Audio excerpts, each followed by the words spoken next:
থাইল্যান্ডের কাছে দ্বিতীয় ম্যাচও বড় হার ঋতুপর্ণাদের। দেখুন, বাংলাদেশ নারী ফুটবল দল প্রথমবারের মতো এশিয়া কাপের চূড়ান্ত পর্বে খেলবে। সেই লক্ষ্যে থাইল্যান্ডে দুটি প্রীতি ম্যাচ খেলেছে বাংলাদেশ দল। শুক্রবার অনুষ্ঠিত প্রথম ম্যাচে ৩-০ গোলে হেরেছিল তারা। আজ দ্বিতীয় ম্যাচে থাইল্যান্ডের ব্যাংককে, দ্বিতীয় প্রীতি ম্যাচে ৫-১ গোলে হেরেছে বাংলাদেশ নারী ফুটবল দল।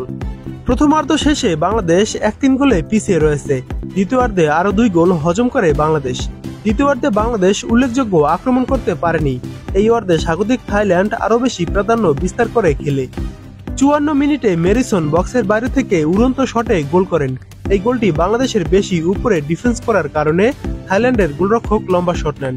সেই শট বাংলাদেশের অর্ধে ড্রপ করে ছুটতে থাকে। বাংলাদেশের ডিফেন্ডার থাই ফরওয়ার্ড মেরিনসনকে আটকাতে পারেনি।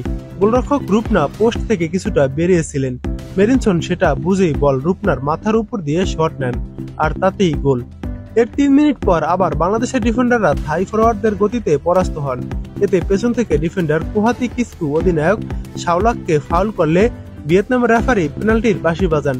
পেনাল্টি থেকে জিরাপ্রান স্কোর লাইন ৫-১ করেন। প্রথম ম্যাচে স্বাগতিক থাইল্যান্ড প্রথম মিনিটেই লিড নিয়েছিল। আজকের ম্যাচও ২ মিনিটের মধ্যে গোল পাওয়ার সুযোগ হয়েছিল থাইল্যান্ডের। বা প্রান্ত থেকে ক্রসে বাংলাদেশের ডিফেন্ডাররা পরাস্ত হন। গোলরক্ষক রূপনা চাকমা বল গ্রিপে নিতে পারেননি। ফাঁকা পোস্টেও থাইল্যান্ডের ফরওয়ার্ড বল জালে চড়াতে পারেননি। ১৮ মিনিটে থাই অধিনায়ক শাওলাক গোল করেন। এই গোলের পেছনে বাংলাদেশের হাই ডিফেন্সই দায়ী। বাংলাদেশ নিজেদের অর্ধে একেবারে সেন্টার লাইনের উপরে ডিফেন্স করছিল। বাংলাদেশের ডিফেন্স ভেদ করা অধিনায়ক শাওলাক নিয়ন্ত্রণ নিয়ে এগিয়ে যেতে থাকেন। বাংলাদেশের ডিফেন্ডাররা দৌড়িয়েও বাধা দিতে তা পারেননি। গোলরক্ষক রূপনা চাকমা পোস্ট থেকে বেরিয়ে আসলো, তার পায়ের ফাঁক দিয়ে বল জালে পাঠান থাই অধিনায়ক। এরপর ২৩ মিনিটে থাইল্যান্ড ব্যবধান দ্বিগুণ করে। এটাও বাংলাদেশের ডিফেন্ডাররা উপরে থাকায় থাই ফরওয়ার্ড সহজেই গোলের সুযোগ পান।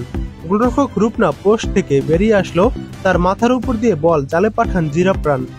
২৯ মিনিটে শামসুন নাহারের দুর্দান্ত গোল বাংলাদেশ খেলায় ফেরে। বা প্রান্ত থেকে মারিয়া মান্দার কর্নারে থাইল্যান্ডের বক্সে লাফিয়ে হেড করেন শামসুন নাহার। বলের দিক পরিবর্তন করে গোলরক্ষককে কোনো সুযোগই দেননি তিনি। সাইড পোস্টে লেগে বল জালে জড়ায়। বাংলাদেশের ফুটবলাররা উল্লাসে মাতে। বাংলাদেশ সেই উল্লাস দীর্ঘস্থায়ী হয়নি। ৫ মিনিট পর আবার থাইল্যান্ড গোল করে। এরপরও সেই একই স্টাইল। বাংলাদেশের ডিফেন্স লাইন উপরে থাকায় ডিফেন্ডাররা থাই ফরওয়ার্ডদের কাছে পরাস্ত হন। গোলরক্ষক রূপনা এগিয়ে এসেও গোল বাঁচাতে পারেনি। শেষ পর্যন্ত ৫-১ গোলের ম্যাচ হেরে নিয়েছে বাংলাদেশ দল।